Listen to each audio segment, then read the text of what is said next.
Hello, welcome to our YouTube class. In this video, you are going to study the first chapter of economics, that is the story of Palampur.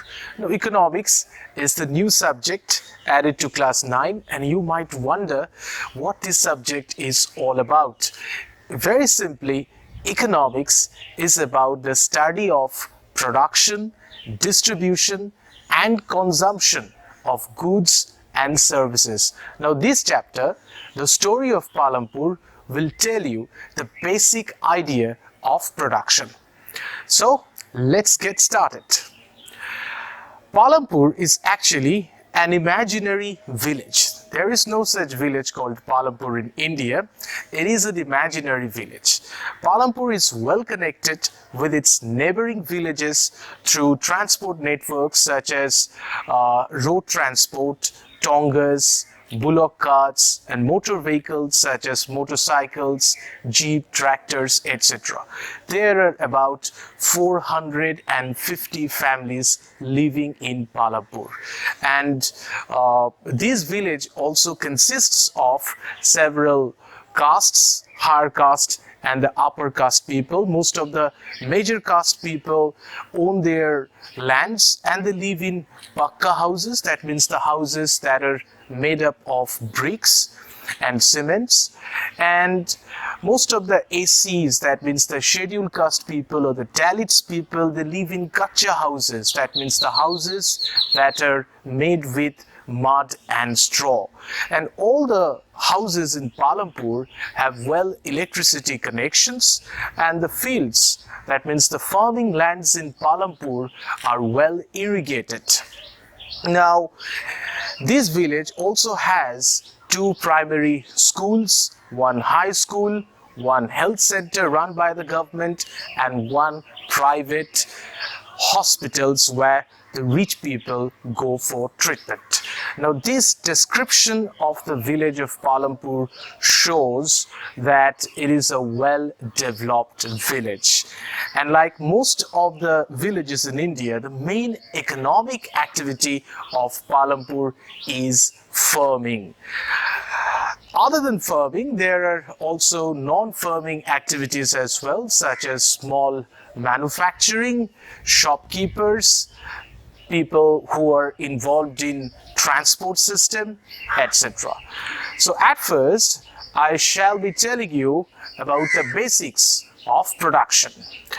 So production, the main object of production is to produce goods and services. Now, in economics, what is called income? Now, when you are producing something or providing some services and in return you are earning money, that's called income in economics. So to earn income, you have to either produce something or provide services. And there are basically three economic activities. Primary economic activities that involves farming, pisciculture, and secondary economic activities that involves manufacturing or industries, and third economic activity involves all the services. So here you will see what are the factors of production and what are the requirements for producing any object. Now there are basically four requirements of production, that is land, labor, physical capital and human capital. For example, if one has to produce a shirt, it needs to be produced somewhere on a land. So an industry has to be developed and it has to be developed on a land. So land is very vital, very important in the process of production. The first requirement of production is land. Second requirement is labor. That means the working force, the working people, the workers who will produce goods in the factory. So they constitute the labor force. The working force, the workers, they constitute the labor or working force. Third requirement is physical capital.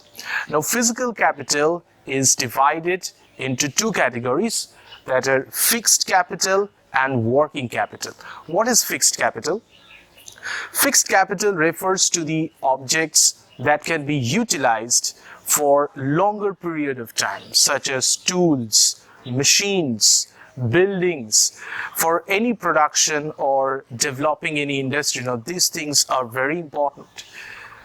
A company needs to buy tools, machines, and they need to develop a building, and these things can be utilized for a longer period of time. So these can be utilized for more than once. So that is why they are called fixed capital. Fixed means they can be utilized for longer period of time. Second is working capital. Working capital refers to those that can be utilized only once. That means if that is used once, that cannot be reused. And working capital refers to, money, and money once used cannot be reused.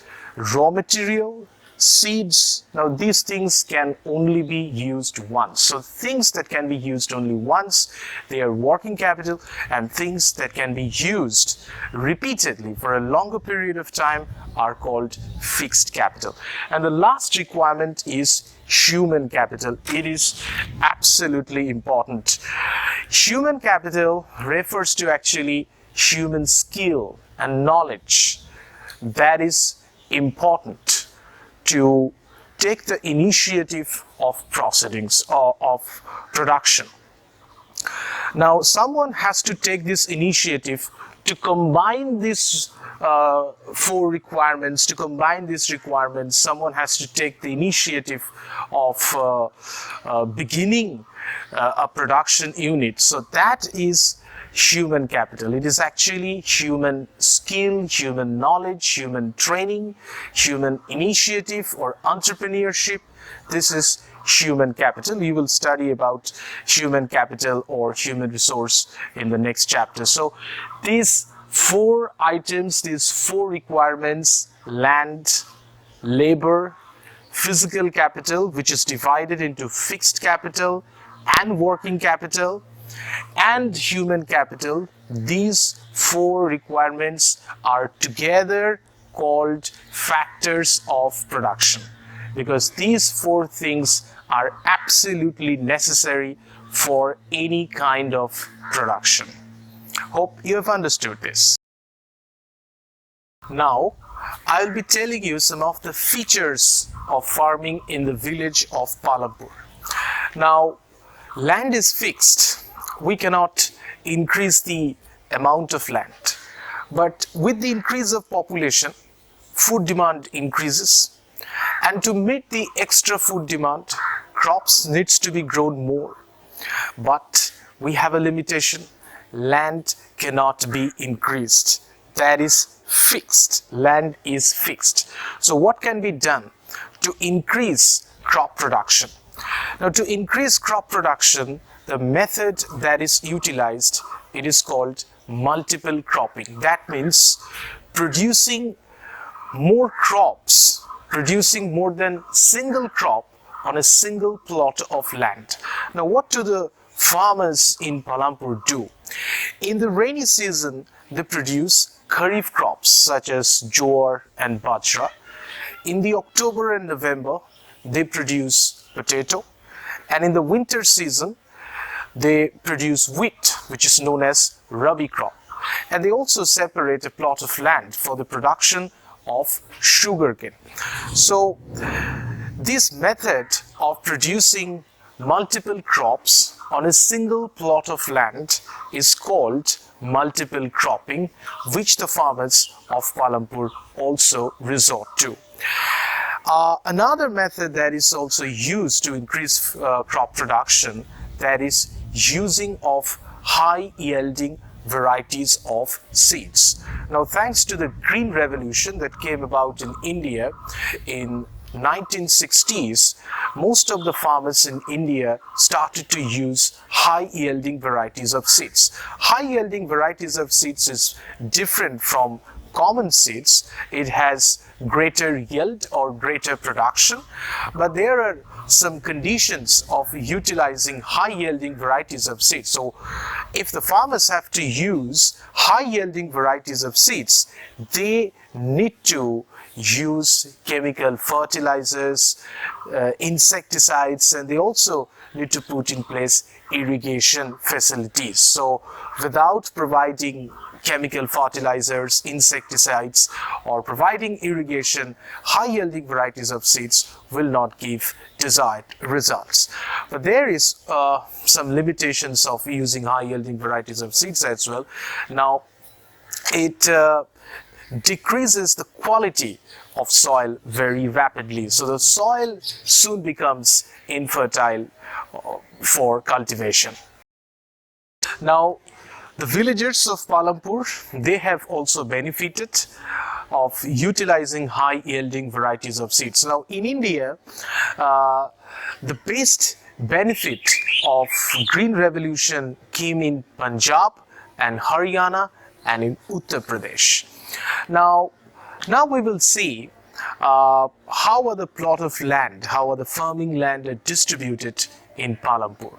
Now in Palampur, there are 450 families.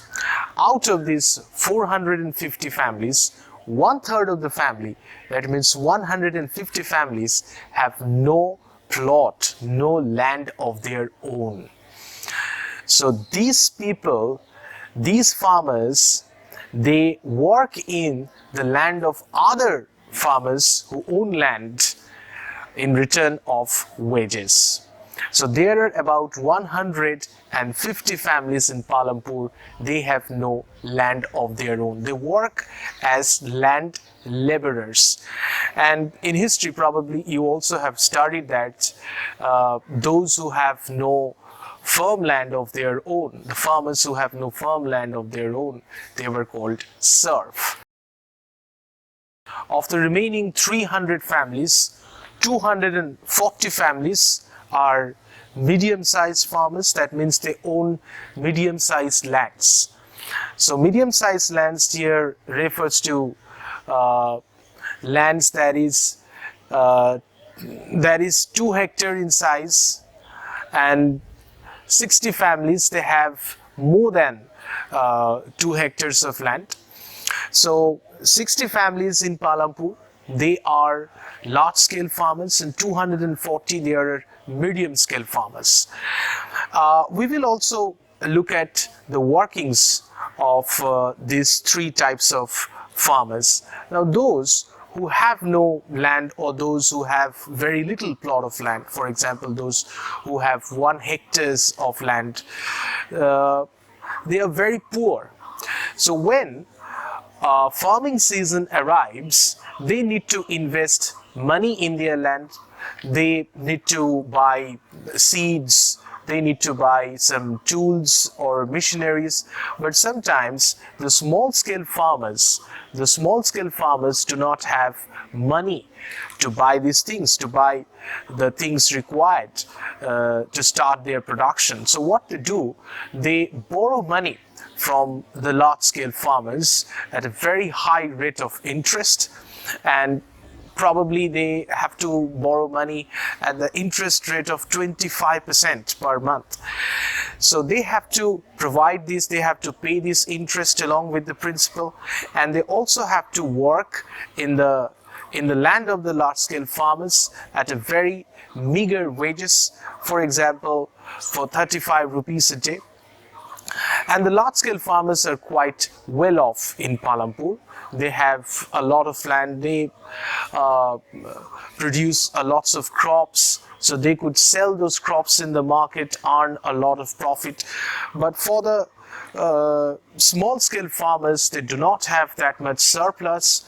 So most of the crops that they grow, they spend for their own consumptions, and they have very little surplus. So the farmlands in Palampur is unequally distributed. 150 families have no farmlands of their own. 240 families are small scale farmers. That means they have lands that is 2 hectares in size or less, and 60 families are of medium and large scale farmers who have farmlands that is 2 hectares or more in size. And the conditions of these small scale farmers are very deplorable. Now, when they need to buy seeds or other tools and machineries to start production on their land, they sometimes do not have money. And where do they get money to buy the raw materials for starting their production? To buy the raw materials for starting the production, they go to the large farmers and they borrow money at a very high rate of interest, which is as high as 24% per month. That means if they borrow 100 rupees, they would have to pay 124 rupees in return for a month, which is a very high rate of interest. And they also produce very meager amount of crops which is used for their own consumption. They do not have much surplus crops, that means they do not have much extra crops so that they could go to the market and sell them and earn money. Whatever they produce, that are mostly utilized for their own consumption. But the same is not with the large scale farmers. They produce lots of crops. So they have lots of surplus or extra crops which they could easily sell in the market and earn lots of profits. And these small scale farmers who borrow money at a very high rate of interest from the large farmers, they not only have to pay a high interest, but they also have to work in the farmlands of the large farmers at a very meager wage, say for about 35 rupees a day. That means they have to work in the field of the large farmers a day for 35 rupees, and they have to pay that huge interest as well. So the conditions of the poor farmers is very deplorable. There is a stark contrast, there is a deep contrast between the poor farmers, between the small scale farmers and the large scale farmers in the village of Palampur, which is also the case in majority of villages in India, that there is a stark contrast between the poor farmers, between the small scale farmers and the large scale farmers.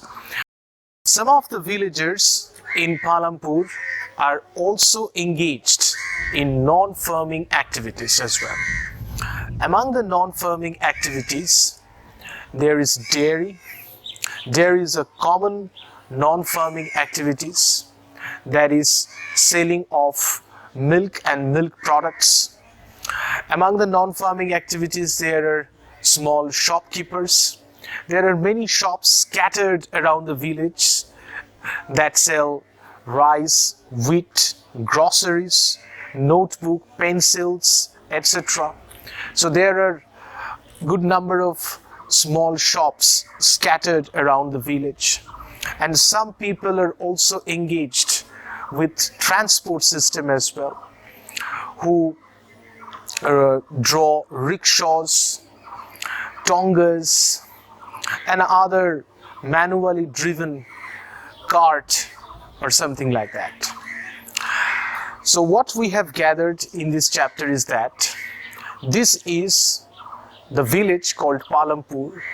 It is a typical example of a common village in India where majority of the people are engaged with farming activities, and a majority of the farmers are poor or small scale farmers, and they face a very difficult situations in starting their production. Banks do not give them loans, So they have to resort to taking loans from the large farmers at a very high rate of interest, plus they have to work as manual laborers at a very meager amount of money. And there are some non-farming activities as well, but very less number of people are engaged with non-farming activity. In India, in any common village, among the 100 people, only 24 people are engaged in non-farming activity. So we could desire that in the coming years, non-farming activities will get a lot more people. A lot more people will be involved with non-farming activities as well. So hope you have understood this chapter, or if you have any queries or questions, you can ask me on the comment box. And if you have liked this video and found it useful, don't forget to subscribe the video and press on the notification icon to get updates of my upcoming videos. Thank you for watching.